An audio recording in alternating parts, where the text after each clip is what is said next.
sudah saya jelaskan bahwa hidup selalu berakhir dengan kematian.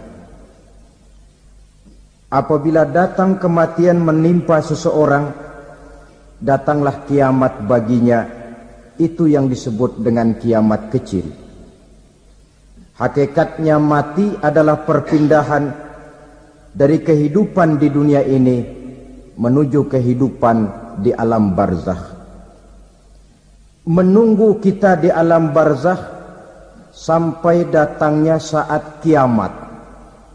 Entah 10 tahun, entah 100 tahun, entah 1000 tahun, hanya Allah saja yang maha tahu.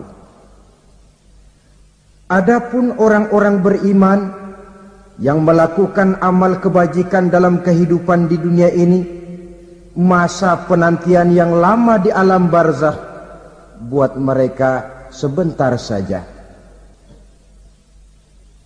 Tetapi bagi orang-orang kafir yang ingkar, yang tidak beriman kepada Allah, yang hidup di dunia cuma menumpuk-numpuk dosa, tentu penantian di alam barzakh akan merupakan waktu yang sangat lama.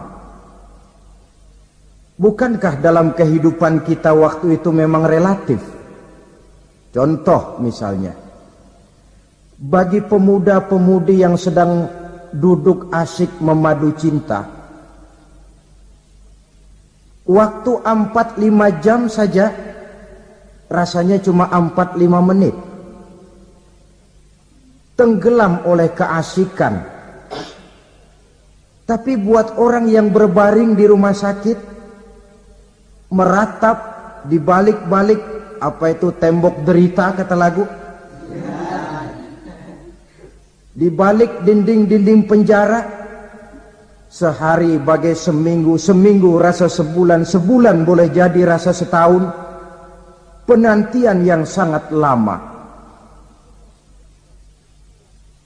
Kapan kiamat itu akan datang? Ini rahasia Allah. Jangankan kita yang orang awam, baginda Nabi sendiri tidak diberitahu oleh Allah kapan kiamat itu akan terjadi. Tetapi sungguh pun demikian, banyak hadis-hadis yang menjelaskan ciri atau tanda-tanda datangnya kiamat. Nah, kalau sudah bicara soal tanda, tanda kiamat itu ada 2. Pertama yang disebut alamatus sughra, tanda-tanda kecil. Ini waktunya masih ada tenggang. Ada yang dinamakan alamatul kubra, tanda-tanda besar. Artinya kiamat sudah diambang pintu.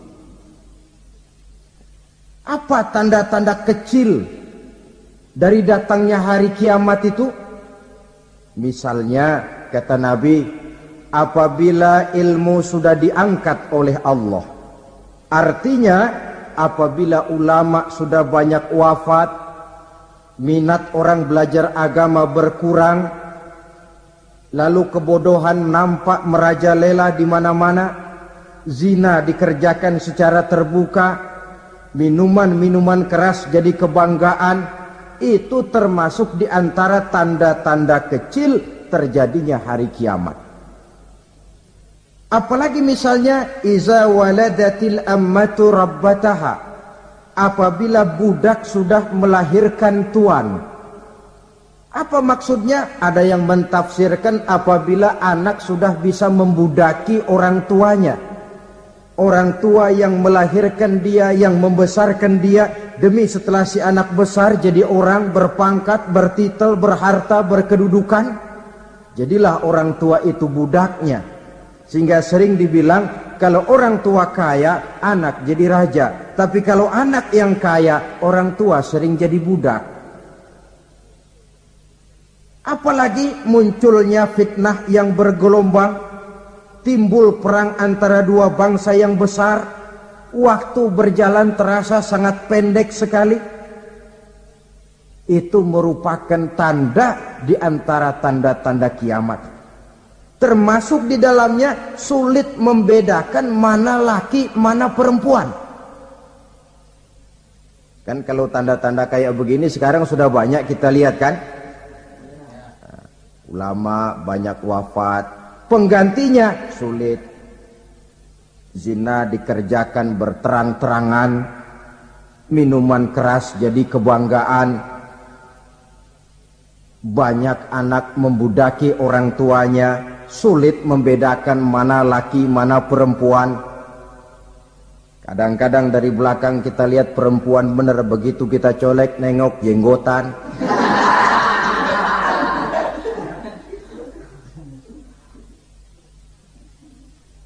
Ini termasuk tanda-tanda kecil, masih ada tenggang sampai akan terjadinya kiamat itu.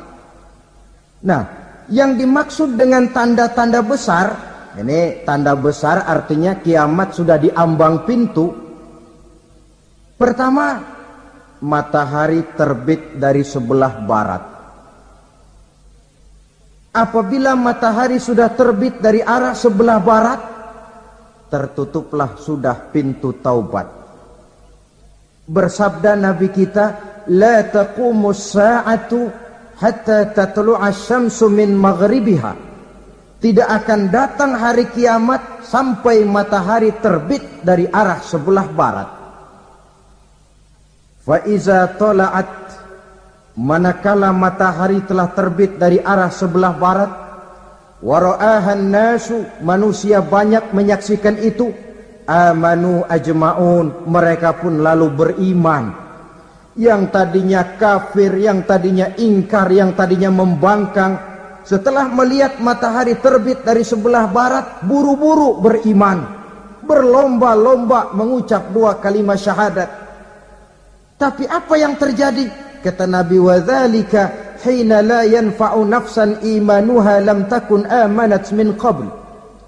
Hari itu adalah hari yang iman sudah tidak berguna lagi bagi seseorang apabila sebelumnya memang dia tidak pernah beriman.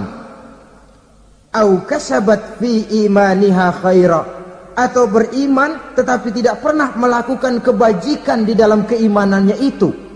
Hari yang sudah kasib, hari yang sudah terlambat, beriman tidak akan ada gunanya lagi. Ini pelajaran buat kita.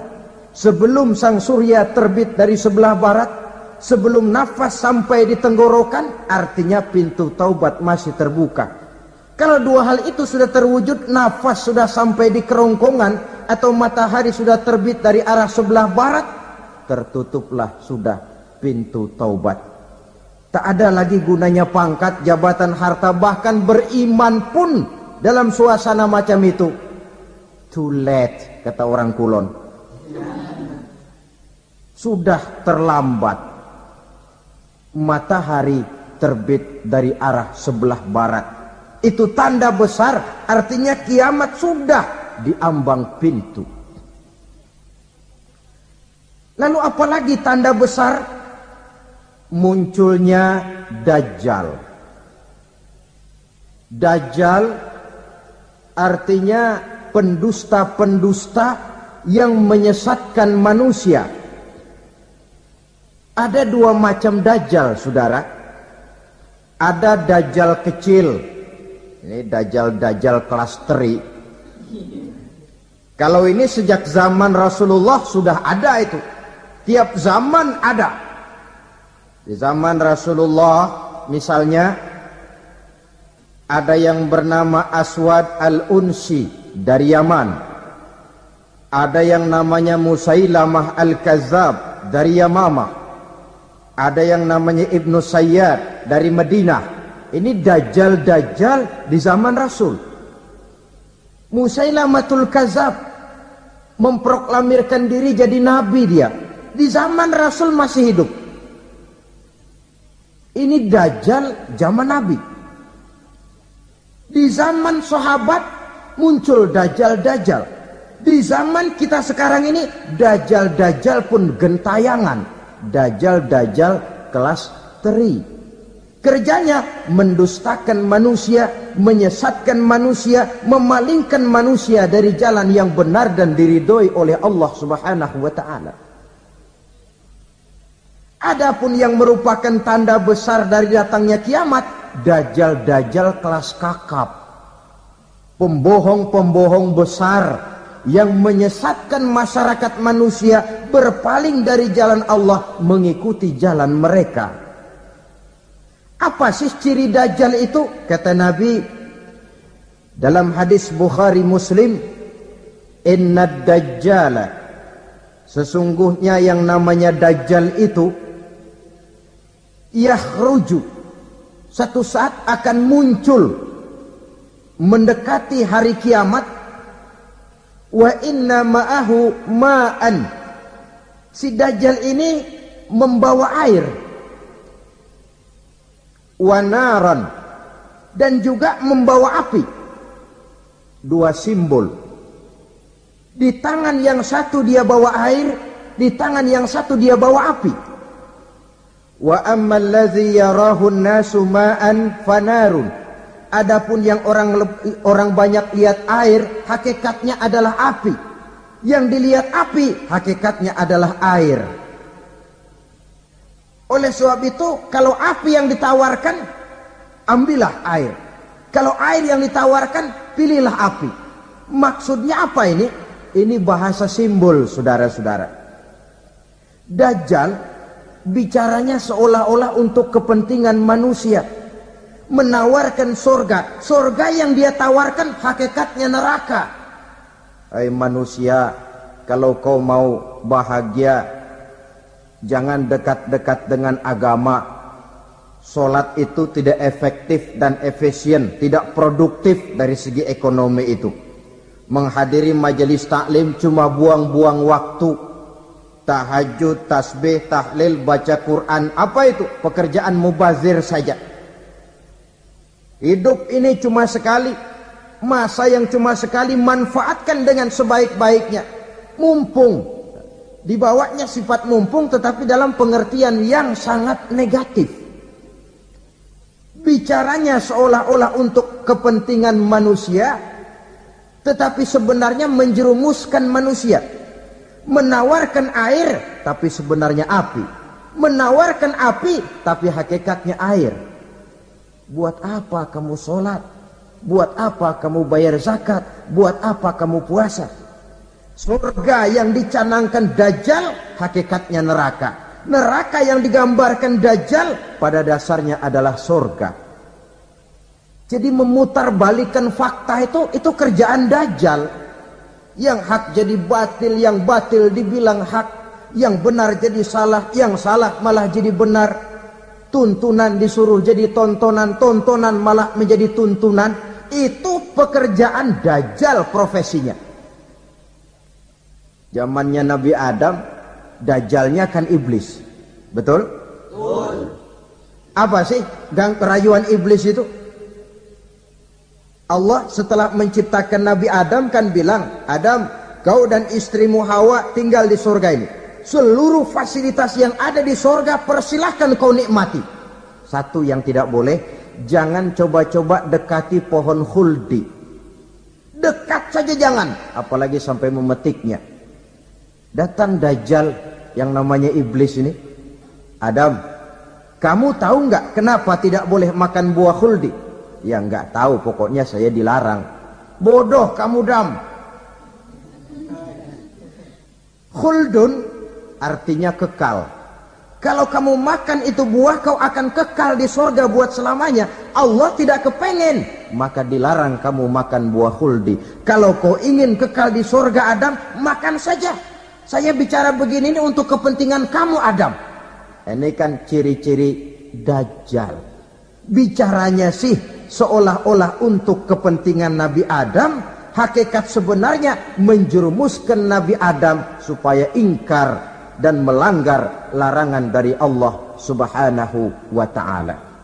Jadi setelah muncul Dajjal, timbul kekacauan-kekacauan di masyarakat. Banyak yang terpengaruh, terpedaya dan terpesona. Termasuk mereka yang memproklamirkan diri jadi nabi. mereka yang memproklamirkan diri jadi rasul di zaman sesudah Rasulullah wafat, itu adalah dajjal-dajjal. Maka saya ingatkan, kalau di zaman kita sekarang ini ada orang ngaku jadi nabi, ada orang ngaku jadi rasul, biar bahasa Arabnya kental, Quran hafal, hadis ribuan hadis hafal, biar pakai serban sampai menyengser ke tanah, bahasa Arabnya fasih, tapi dia mengaku jadi nabi, jadi rasul, kita umat Islam wajib tidak percaya. Wajib untuk tidak percaya. Itulah dajjal-dajjal zaman kita sekarang ini. Tidak mustahil mereka datang mempengaruhi orang-orang awam supaya berpaling dari Rasulullah, mengikuti mereka. Nah, di akhir zaman nanti, mendekati hari kiamat, dajjal ini muncul, dajjal kelas kakap, menyesatkan masyarakat manusia untuk berpaling dari Islam, mengikuti seruan mereka. Apalagi di antara datangnya kiamat itu, tanda yang besar itu, turunnya Nabiullah Isa Al-Masih, putra Maryam. Menurut berbagai hadis yang sahih, Nabi Isa Al-Masih nanti akan turun lagi. Tidak membawa risalah yang baru, tapi meluruskan risalah Islam ini yang telah banyak ditinggalkan oleh masyarakat. Bahkan ada hadis menjelaskan beliau akan membunuh Nabi, mematahkan kayu-kayu salib, lalu melaksanakan haji dan umrah mengikuti syariat Nabi Muhammad, bukan membawa agama baru. Menjadi semacam mujaddid, reformer, menyelamatkan manusia dari bisikan dajjal. Bahkan ada riwayat yang menjelaskan bahwa Nabi Isa berhasil mengalahkan dajjal, mengembalikan masyarakat manusia kembali kepada ajaran Islam yang datang dari Allah, dibawa oleh Rasulullah sallallahu alaihi wasallam.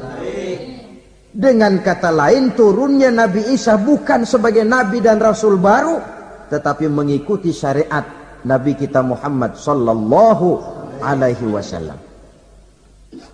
Saudara hadirin, ibu-ibu hadirat yang saya hormati, kemudian apalagi di antara tanda-tanda besar akan datangnya kiamat itu? Keluarnya asap atau awan. Kata Nabi, inna min asrati sa'ah dukhanan yamla'u ma bainal masyriqi wal maghrib. Di antara tanda-tanda kiamat, munculnya awan atau asap yang memenuhi antara langit dan bumi.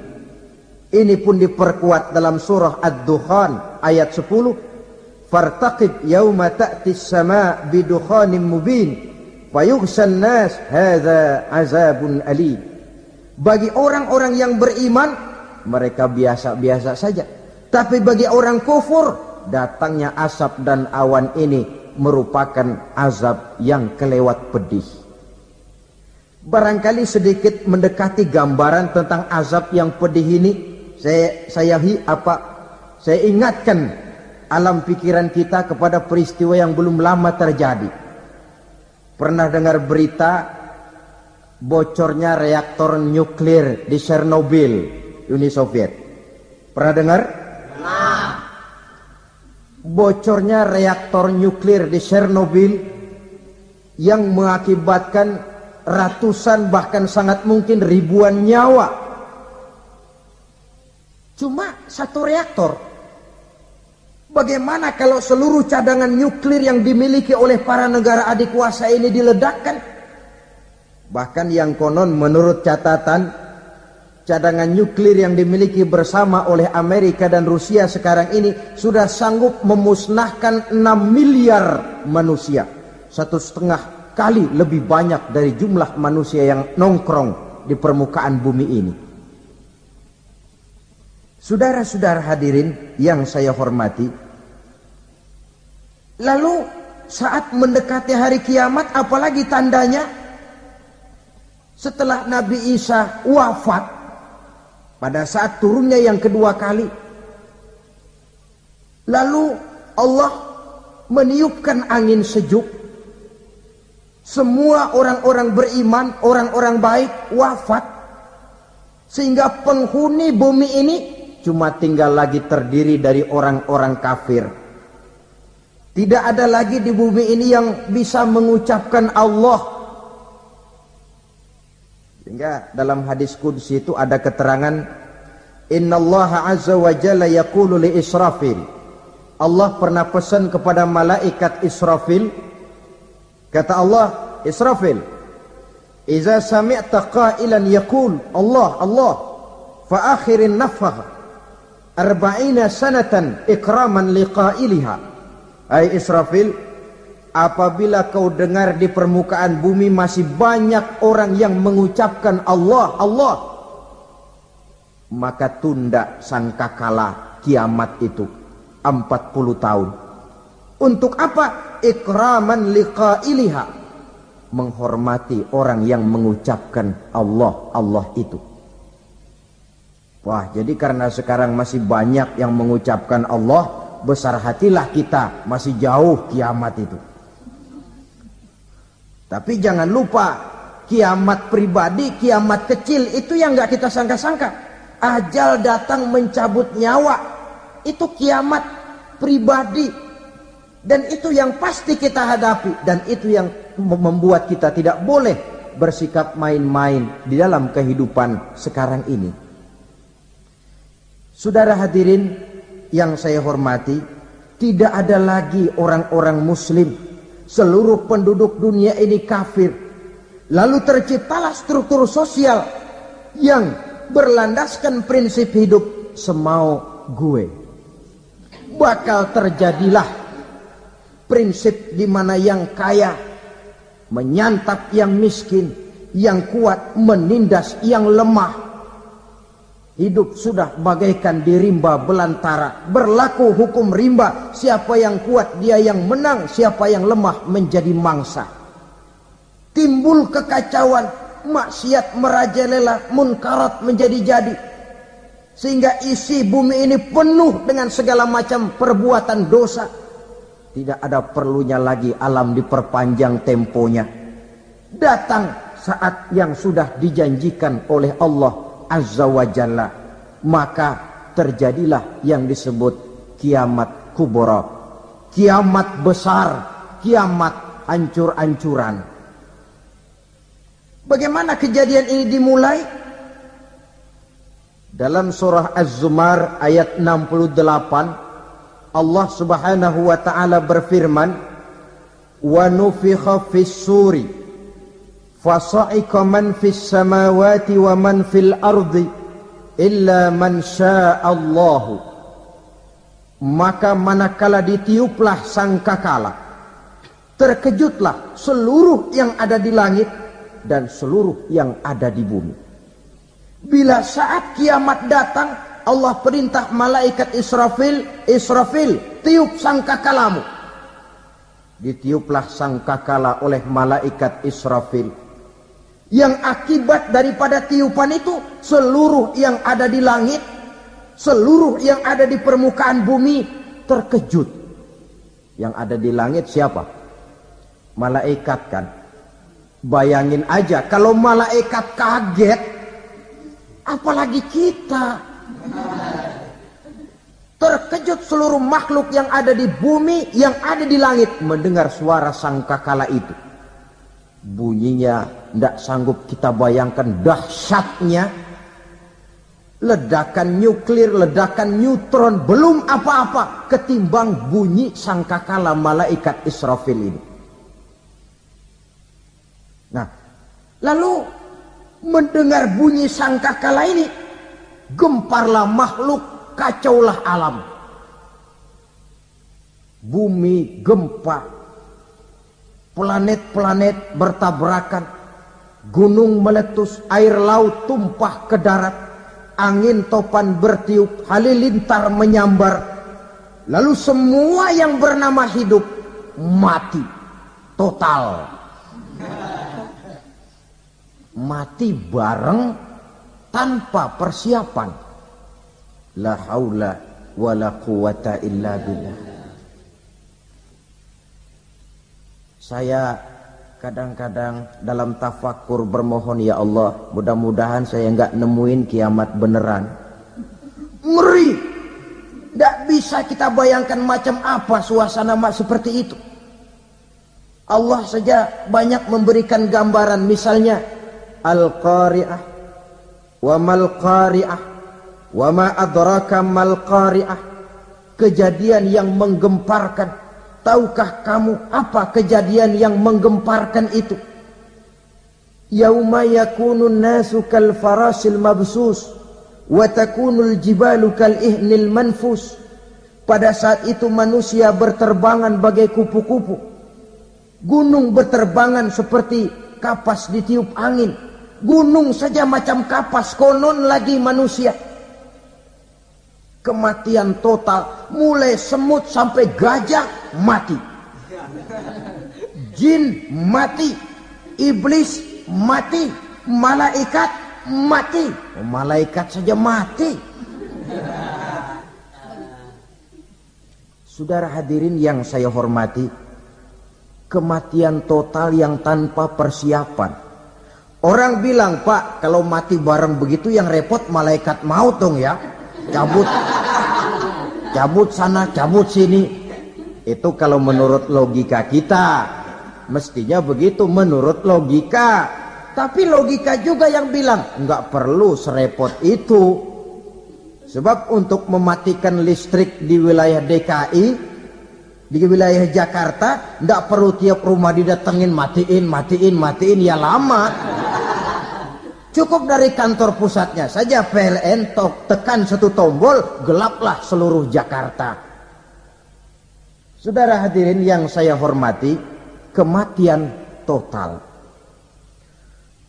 Lalu setelah kematian total, planet-planet juga mati, dalam arti tidak bergerak dan beredar. Angin mati, dalam arti tidak bertiup. Air mati, dalam arti tidak ada riak gelombang. Pokoknya semua mati. Kullu nafsin za'iqatul maut. Semua yang bernafas mati. Dalam ayat lain, kullu man 'alaiha fan. Semua yang ada di permukaan bumi fana. Yang kekal cuma Allah subhanahu wa ta'ala. Yang paling belakang mati, malaikat maut dan malaikat Israfil. Tapi mati juga sesuai dengan janji Allah. Menurut hadis Bukhari Muslim dari Abi Hurairah, masa tenggang waktu antara kematian total pada tiupan sangkakala pertama dengan proses kebangkitan pada tiupan sangkakala kedua 40 lamanya. Tidak dijelaskan oleh Abi Hurairah 40 jam, apa 40 hari, apa 40 tahun. Hadis-hadis cuma menyebutkan 40 saja. Sunyi alam, yang tinggal cuma Allah saja lagi. Ketika itu Allah berseru-seru, katanya, limanil mulkul yauma. Siapa para penguasa hari ini? Mana itu raja-raja dan penguasa yang dulu mengaku jadi Tuhan? Fir'aun. Mana Fir'aun sekarang? Yang dulu jadi raja, merasa berhasil, sombong, lalu tidak mau turun-turun dari kekuasaannya, sampai kepada puncak kekurang ajarannya mengangkat diri jadi Tuhan. Mana itu Fir'aun? Namrus. Mana sekarang Namrus? La ilaha illa ana. Ternyata tidak ada Tuhan lain selain daripada aku, kata Allah. Proses kemudian, saudara-saudara, turunlah hujan dari langit. 40 lamanya hujan itu. Tidak jelas juga 40 jam apa 40 hari. Setelah air turun membasahi, datanglah tiupan sangkakala yang kedua. Semua yang bernama mati bangkit dari kuburnya masing-masing. Ini yang disebut yaumul ba'tsi, hari kebangkitan. Allahu Akbar. Pada saat kita bangkit dari kubur kita masing-masing, kumpul di padang mahsyar namanya. Bayangin aja, saya sendiri nggak sanggup bayangin. Manusia sejak zaman Adam sampai zaman kiamat kumpul bareng di tempat sama. Berapa banyaknya itu?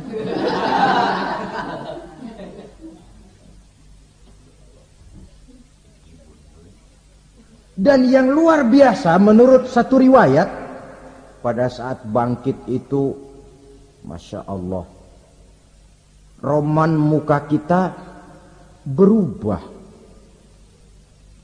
Disesuaikan dengan amalan kita waktu di dunia ini. Barang siapa yang waktu di dunia amalannya itu amalan tikus,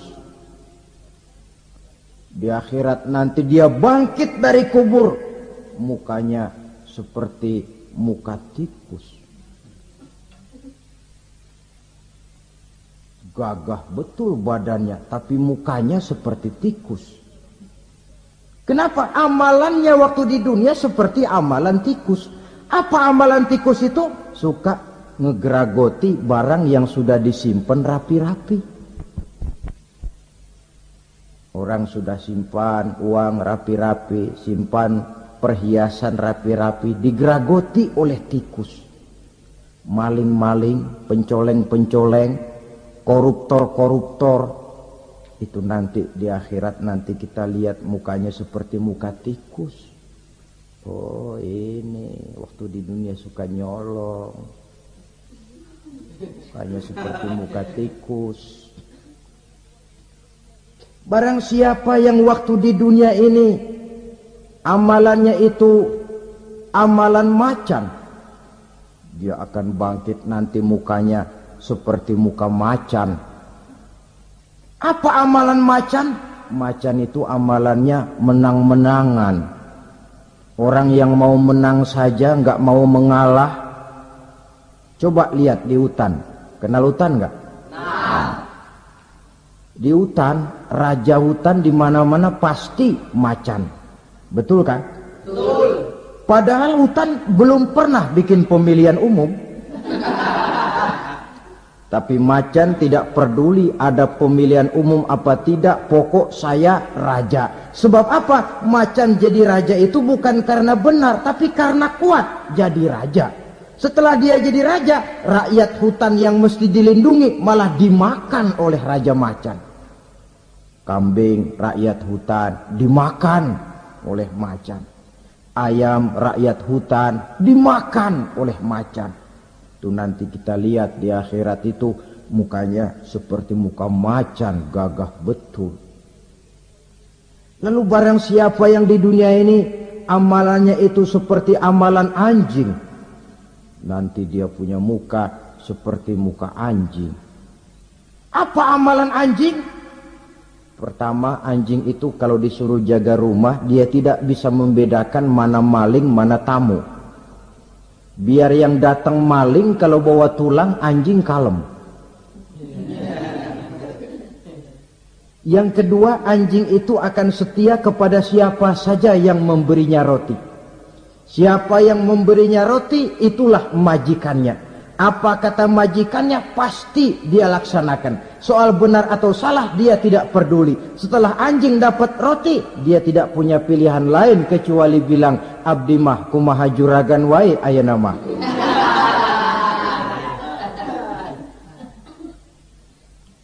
Saudara hadirin yang saya hormati, berkumpul di padang mahsyar, tiap orang sibuk dengan persoalannya masing-masing. Matahari waktu itu didekatkan oleh Allah. Panas luar biasa.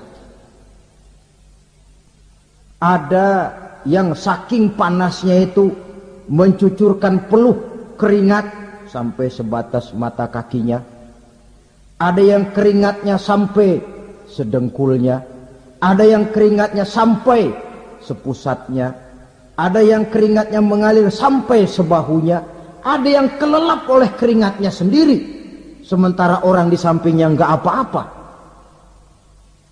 Bergantung lagi amalan dia waktu di dunia ini. Saudara-saudara, sebagian orang dalam kepanikan padang mahsyar berombong-rombong datang mereka menghadap Nabi Adam. Ya Adam, anta abal bashar. Hai Adam, Tuhan adalah bapak moyang manusia. Kami sebentar lagi akan disidang, dimintakan pertanggungan jawab. Tolonglah kami, hai Adam. Kata Nabi Adam, jangankan nolongin sampean, saya sendiri tanggung jawab di hadapan Allah ketika dulu tidak boleh makan khuldi, saya serobot. Sudahlah, urus diri masing-masing saja, nafsi. Begitu kata Nabi Nuh, begitu kata Nabi Ibrahim. Tiap orang bertanggung jawab sendiri-sendiri. Ketika itulah saudara-saudara, nikmatnya menjadi umat Nabi besar Muhammad sallallahu alaihi wasallam. Sebab apa? Walaupun menurut abjad kita ini umat paling belakang, kan paling belakang kita ini toh, karena Nabi Muhammad adalah Nabi akhir, tapi akan dihisap lebih dulu, lewat di atas sirat lebih dulu, masuk surga lebih dahulu ketimbang umat-umat belakangan. Ketika Rasul mendekati ajal, beliau tanyakan itu kepada malaikat Jibril. Malaikat Jibril berkata, Muhammad jangan khawatir, Allah sudah berjanji, inni haramtul jannata ala sairil anbiya hatta tadkhulaha anta, wa haramtuha ala sairil umami hatta tadkhulaha ummatuka. Surga aku haramkan buat seluruh nabi kecuali kalau engkau Muhammad sudah masuk ke dalamnya, dan surga aku haramkan buat seluruh umat kecuali kalau umatmu Muhammad sudah masuk ke dalamnya. Logikanya, walaupun menurut abjad kita umat paling belakang, bakal dihisap paling dulu, lewat di atas sirat paling dulu, masuk surga paling dulu, kalau mampir ke neraka juga paling dulu. Ya resiko. Jangan mau enaknya aja paling dulu. Saudara hadirin yang saya hormati, setelah masa kebangkitan itu jangan dikira begitu bangkit langsung diperiksa, masih menunggu menanti ribuan tahun perhitungan padang mahsyar untuk sampai kepada proses yang disebut yaumul hisab, hari perhitungan. Seorang demi seorang bakal dipanggil. Bayangkan saja, kita se-RT saja di absen, kadang-kadang perlu waktu lama. Ini manusia sejak zaman Nabi Adam sampai datang hari kiamat, satu demi satu disidang di hadapan Qadhi Rabbul Jalil. Status sosial copot sudah waktu itu. Yang pernah jadi hartawan di situ tidak lagi kelihatan kehartawanannya. Yang pernah jadi jenderal tidak lagi dipanggil jenderalnya, yang ustadz tidak lagi dipanggil al-mukarramnya. Seluruh status sosial selesai. Dipanggillah kita seorang demi seorang menghadap Qadhi Rabbul Jalil. Bagaimana proses penghisaban itu? Pertama, proses tanya jawab. Di antaranya ada hadis menyatakan, lan tazula qadama 'abdin yaumal qiyamah hatta yus'ala an arba'i khisalin. Besok di hari kiamat tidak akan bergeser telapak kaki seorang hamba sampai dia ditanya lebih dulu tentang 4 persoalan. Tentang ilmunya. Kemana ilmu itu diamalkan? Tentang umurnya. Di mana umur itu dihabiskan? Tentang masa mudanya. Kemana masa muda itu dipakai? Tentang hartanya. Dari mana harta itu didapat dan kemana harta itu dibelanjakan. Ini termasuk proses tanya jawab. Jadi kalau istilah pengadilan dunia, nama Fulan bin Fulan. Kamu waktu di dunia diberikan umur panjang untuk apa? Pernah mengalami masa muda, kemana kau habiskan masa remajamu? Kau diamanahkan ilmu, dengan apa ilmumu kau amalkan? Kau diberikan harta, dari mana harta kau dapat, kemana kau belanjakan? Tak seorang pun yang bisa mungkir. Sebab apa? Dikala itu yang menjadi saksi bukan orang. Yang menjadi saksi adalah seluruh anggota badan kita. Tangan bicara, kaki jadi saksi terhadap seluruh amalan yang pernah kita kerjakan pada saat kehidupan di alam dunia ini. Selesai proses tanya jawab, lalu diperlihatkan buku catatan kita waktu hidup di dunia ini. Jangan lupa Allah itu menyiapkan 2 superkomputer kepada kita. Sebelah ditempelin sebelah kanan, yang sebelah tempelin di sebelah kiri. Komputer itu namanya Raqib dan Atid. 2 malaikat yang apabila baik kita lakukan, refleks saja akan menulis kebajikan kita. Jahat kita kerjakan, akan tertulis. Catatan itu nanti diperlihatkan kepada kita. Waduh, alangkah malunya pada saat diperlihatkan catatan kita, buku rapot kita merah melulu. Barangkali diperiksa sambil diomelin, brengsek lo. Buku merah melulu begini, bagaimana waktu hidup di dunia?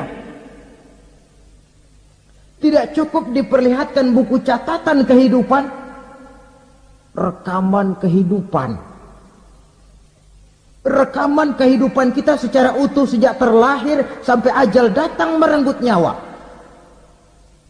Barangkali mirip dengan video sekarang ini, di mana terekam dengan baik seluruh kegiatan kita sejak yang sekecil-kecilnya sampai kepada yang sebesar-besarnya. Untuk kemudian kita pun menerima balasan. In khairan fa khairun wa in syarran fa syarrun. Kalau baik ya baik balasannya, kalau jahat ya jahat juga balasannya. Catatan-catatan kita diberikan. Kalau banyak kebajikannya diberikan di tangan kanan dengan cara yang halus. Kalau banyak kejahatannya diberikan dari sebelah kiri atau dilempar dari belakang. Itulah sebabnya sejak di dunia ini kita sudah mohon kepada Allah. Ketika berwudu membasuh tangan kanan, apa kita bilang? Allahumma a'tini kitabi biyamini wa hasibni hisaban yasira. Ya Allah, berikan saya kitab di tangan kanan, dan kalau saya memang perlu dihisab, hisablah saya yang seringan-ringannya. Tangan kiri berlindung kita kepada Allah. Jangan sampai diberikan kitab di tangan kiri atau dari arah sebelah belakang. Wa a'udzubika an tu'tiya kitabi bishimali aw min wara'i zuhri, dari arah sebelah belakang. Na'udzubillah min dzalik. Setelah selesai lewat proses penghisaban, lewat mizan, timbangan, maka yang sudah selesai dihisab itu bergeraklah menuju sirat, jembatan yang terbentang menuju surga melalui neraka. Saudara-saudara, panjangnya perjalanan sirat itu memakan waktu ratusan tahun. Tetapi orang yang lewat di atas sirat pun macam-macam, bergantung amalannya ketika di dunia ini. Ada yang lewat di atas sirat itu kal barkil khatib, seperti kilat yang menyambar, lep, sudah sampai dia di surga. Cepat bukan main. Ada yang lewat di atas sirat itu seperti orang lari-lari. Ada yang lewat di atas sirat itu seperti orang jalan biasa.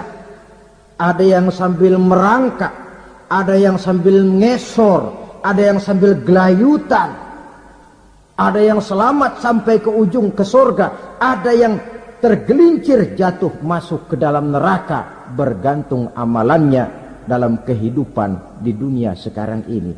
Tiap kita akan melewati yang namanya sirat ini.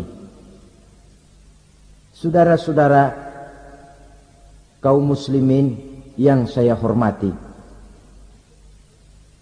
dengan demikian mereka yang selamat melalui sirat sampai ke terminal akhir surga, mereka yang ketika dihisab ternyata banyak kejahatannya daripada kebaikannya, mereka singgah di dalam neraka.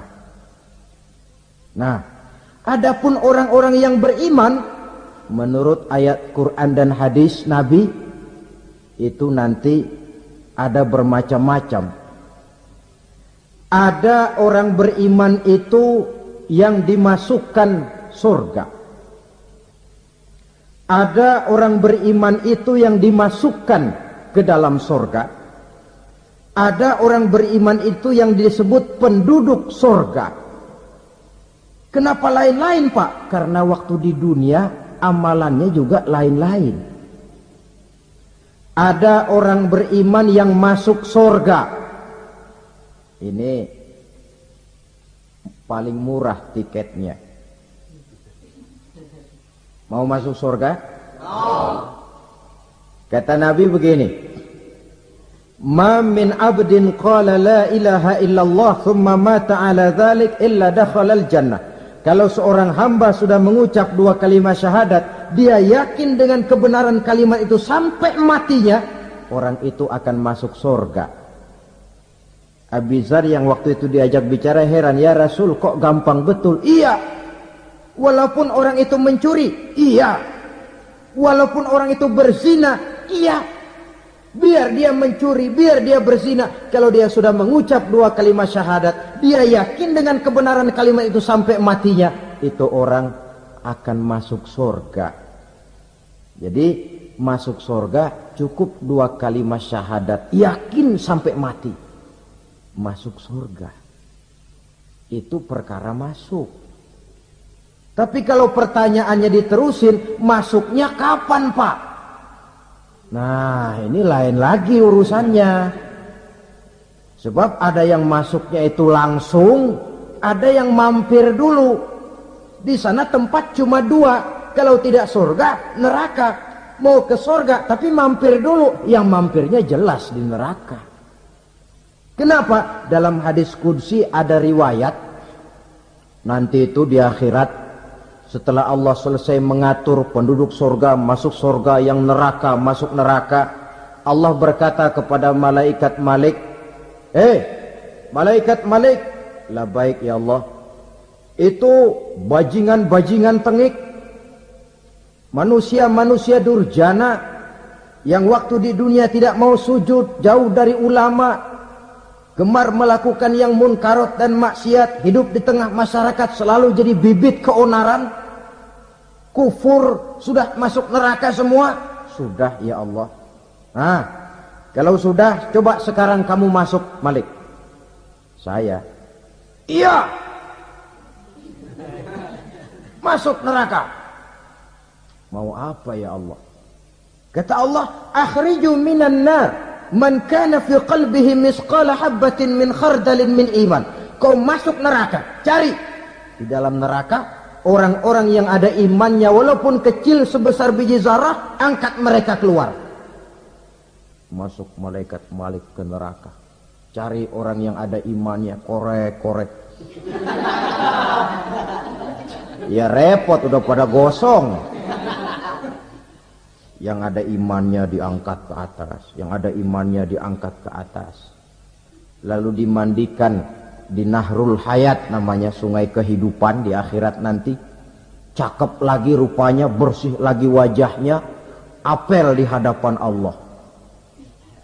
Kata Allah, bagaimana mas? Kapok nggak sampean? Kapok ya Allah. Nah, kalau kapok, idhab fadkhulil jannah, pergi masuk surga sana.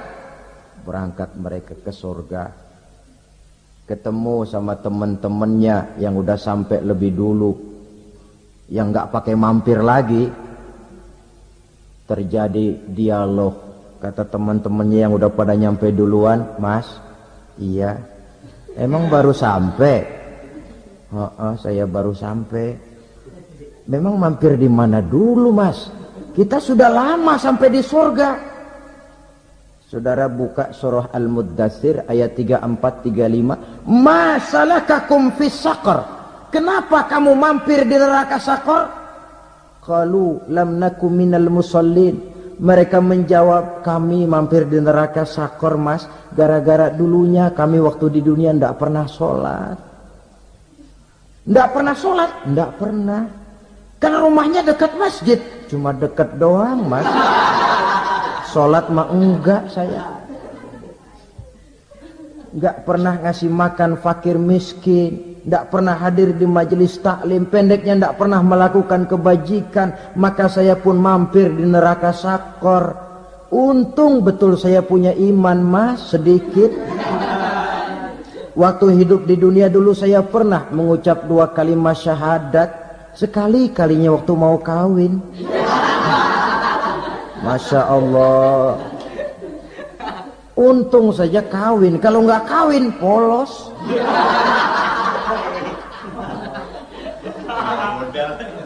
Itu juga pengulu sudah setengah mati ngajarin. Asyhadu alla, asyaduaan, asyaduaan.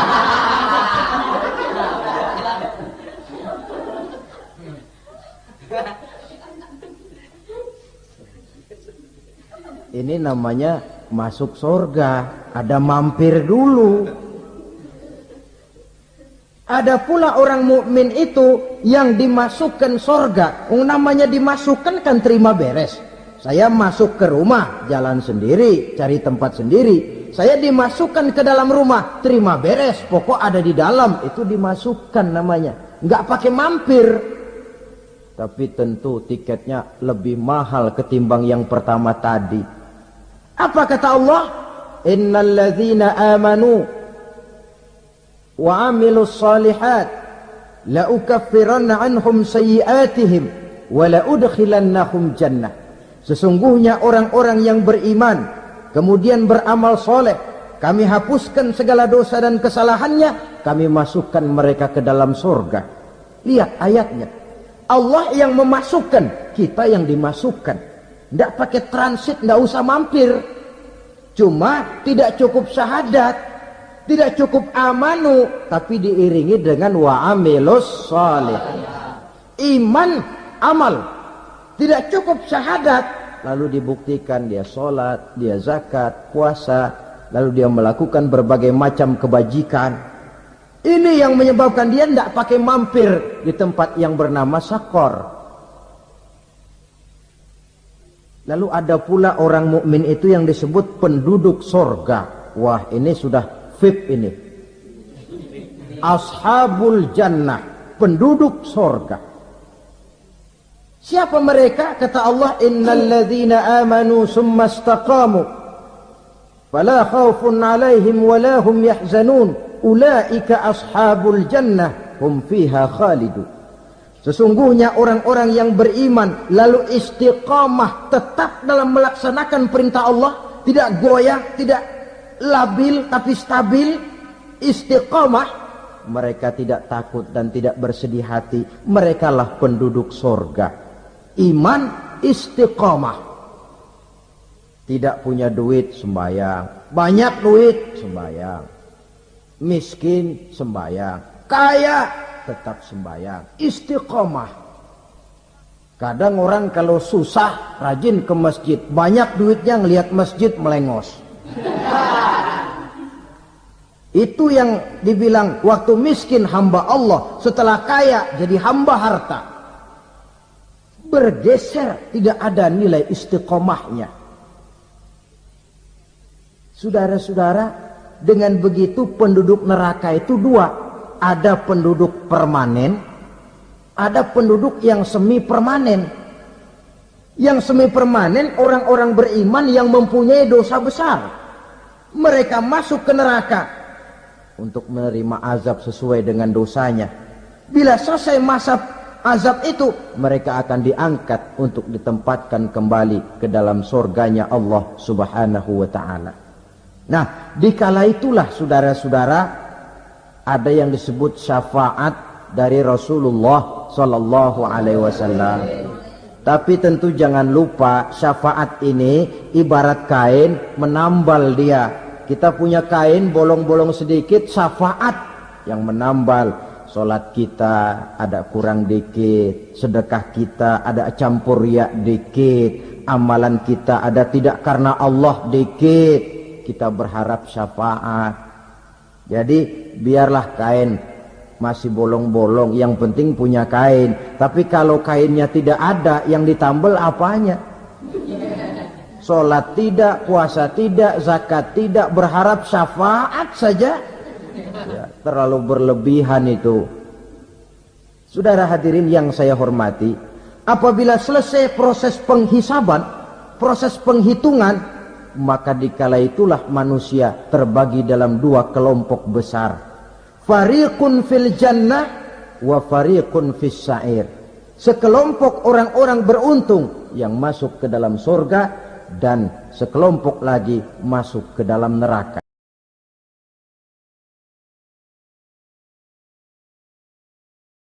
7 macam perkara yang merusak akidah dan keimanan, merusak amal perbuatan yang sudah kita kerjakan, merusak sendi-sendi kehidupan sosial, pendek kata merusak segala hal di dalam kehidupan kita. Jauhilah olehmu 7 macam perkara yang merusak. Yang pertama, asyirku billah, menyekutukan Allah Subhanahu wa ta'ala. Agama dimulai dari keyakinan, maka kehancuran agama selalu dimulai dari kehancuran keyakinan, iman atau akidah yang dimiliki oleh seseorang. Dan untuk menghancurkan nilai-nilai iman yang kita miliki ini, orang rasanya tidak akan menghantam kita dengan peluru kendali. Orang tidak akan mengirimkan nuklir ke sini. Orang tidak juga akan mengirimkan satuan militernya ke sini. Untuk menghancurkan nilai-nilai iman, dibanjiri kita dengan paham-paham yang merusak dan mendangkalkan akidah. Baik ia bernama materialisme, baik ia bernama sekularisme, baik ia bernama banjirnya maksiat dan munkarat, baik ia bernama banjirnya peradaban dan kebudayaan yang menghancurkan moral daripada anak-anak kita, sedikit demi sedikit melenturkan dan melunturkan nilai-nilai keimanan kita, untuk kemudian pada waktunya nilai iman itu akan bertukar dan berganti menjadi nilai syirik kepada Allah Subhanahu wa ta'ala. Atau pada sisi lain, menjadikan yang selain Allah sebagai tujuan akhir daripada kehidupan kita. Sedangkan kita sama-sama maklum bahwa di dalam pandangan agama Islam, dosa yang tidak berampun, dosa yang terbesar, termasuk dalam kategori bapak moyangnya dosa, tidak lain adalah syirik, yakni menyekutukan Allah Subhanahu wa ta'ala. Pola penghancuran iman ini memang berstrategi. Ditawarkan kita kepada paham materialisme, paham kebendaan, di mana otak menempati urutan sebagai ranking pertama, Tuhan jatuh pada urutan kedua. Lalu menyusul kepada paham sekularisme, Allah dipisahkan dari seluruh kegiatan hidup ini, untuk pada gilirannya menjadikan yang selain Allah sebagai tujuan akhir daripada seluruh kegiatan hidup kita.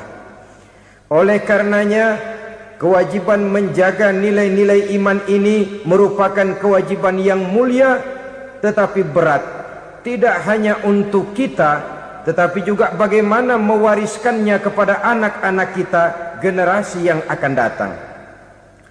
Orang-orang tua bijaksana yang diceritakan di dalam Al-Quran, kalau sudah berpikir tentang anak-anaknya, pertanyaan yang paling mereka risaukan ialah, ma ta'buduna min ba'di, anakku, kalau pada satu saat aku, ayahmu sudah tidak ada lagi di dunia ini, meninggalkan kamu semua, ma ta'buduna min ba'di, apa yang akan kamu sembah nak?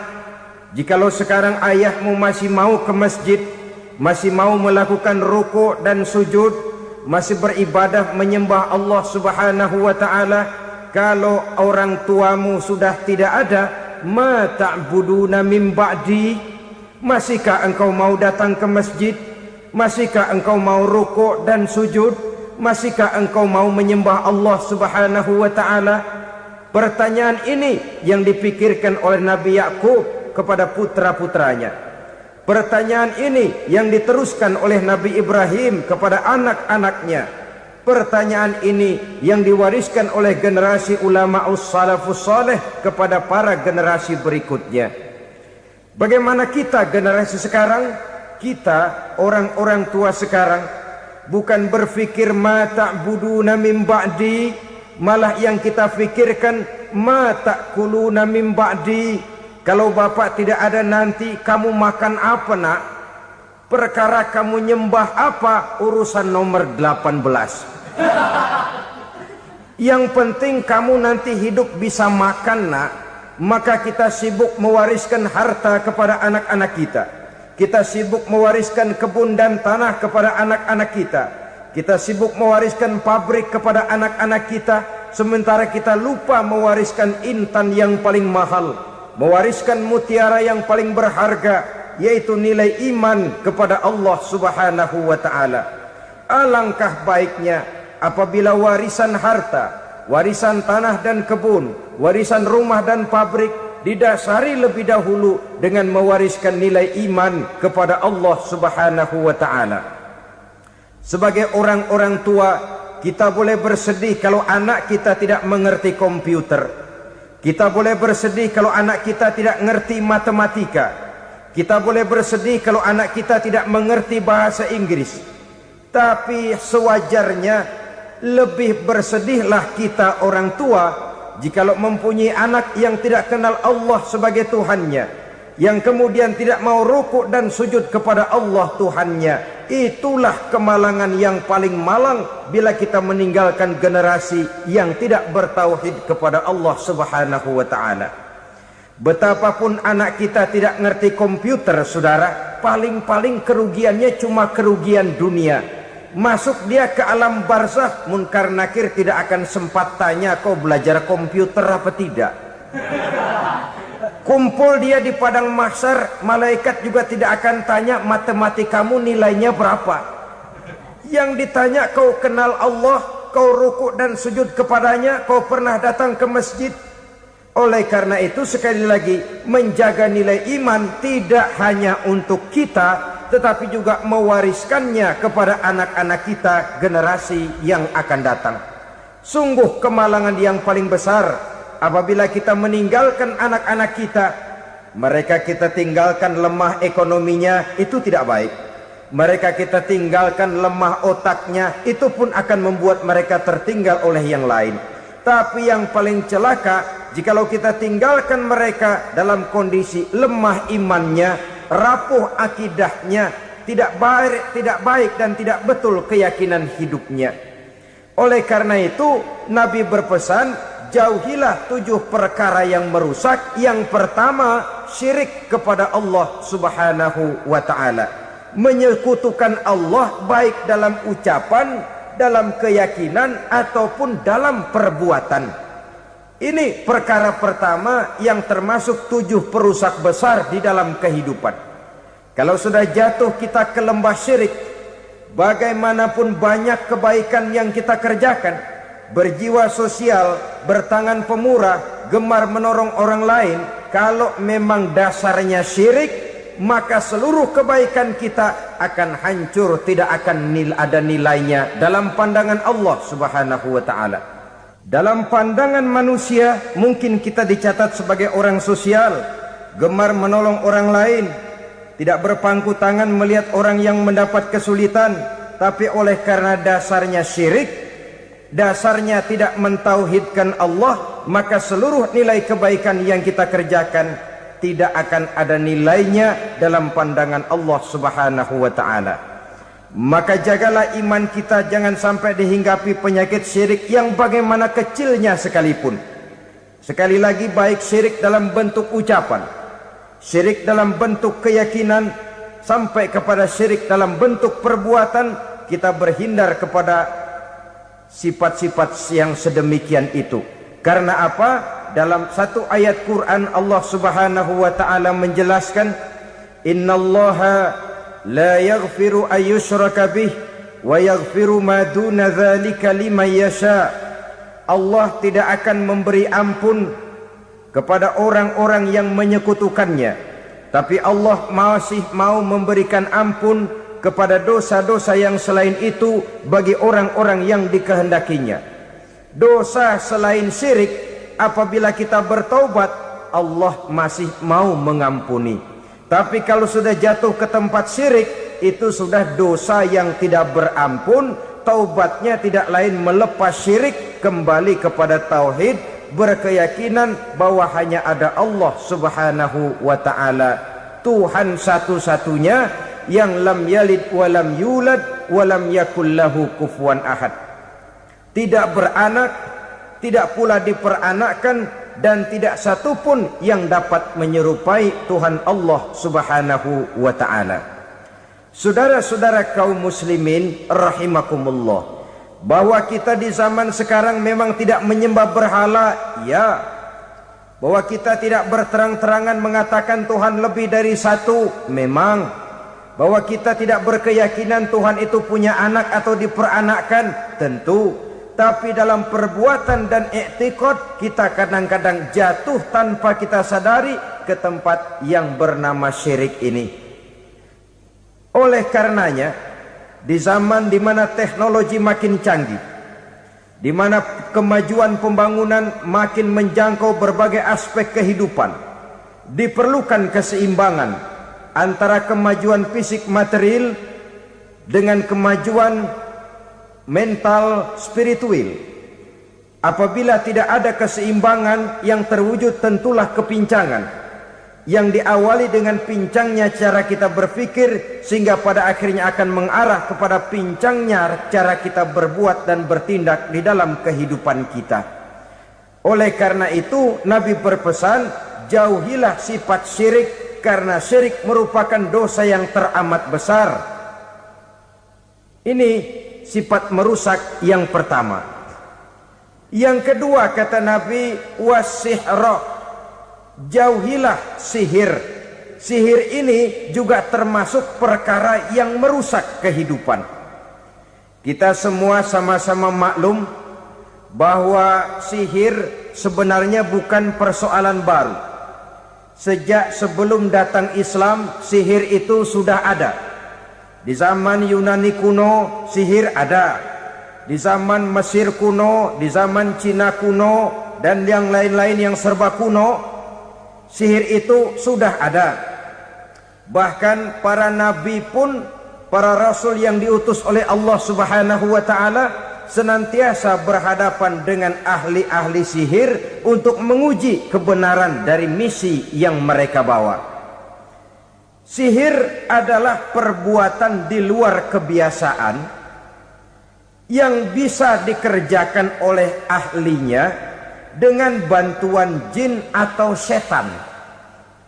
Hukum mempelajari sihir adalah haram, mengamalkannya lebih haram lagi. Sebab itu saudara-saudara, sihir merupakan perbuatan merusak yang harus kita jauhi. Ciri-ciri daripada perbuatan sihir, pertama, ia mengandung tipuan, bayangan khayal. Di zaman Nabi Musa misalnya, orang melihat tambang-tambang itu seperti ular. Nabi Musa melayangkan tongkatnya menjadi ular-ular besar yang memakan ular-ular kecil ciptaan tukang-tukang sihir Fir'aun tadi. Lalu sihir bisa terjadi dengan bantuan jin kafir atau setan. Kemudian ciri yang ketiga, sifatnya halus dan tersembunyi. Taruh kata ada seorang ahli sihir yang mempergunakan ayat-ayat Quran sebagai jompa jampe, sebagai baca-bacaan, itu cuma sekedar kedok. Tujuannya tidak lain menjadikan agama sebagai ketok untuk membenarkan cara yang dimurkai oleh Allah Subhanahu wa taala. Satu hadis yang diriwayatkan oleh Imam Bazar dan Tabrani, Nabi berpesan, "Laisa minna man tatayyara lahu au takahhana au tukuhhina lahu au sahira lahu." Tidak termasuk ke dalam golonganku, kata Nabi. Tidak termasuk umatku. Siapa mereka? Man tatayyara lahu, orang yang bertatoyur. Apa tatoyur itu? Dari kalimat toyaro, artinya terbang. Toir biasa diartikan dengan burung.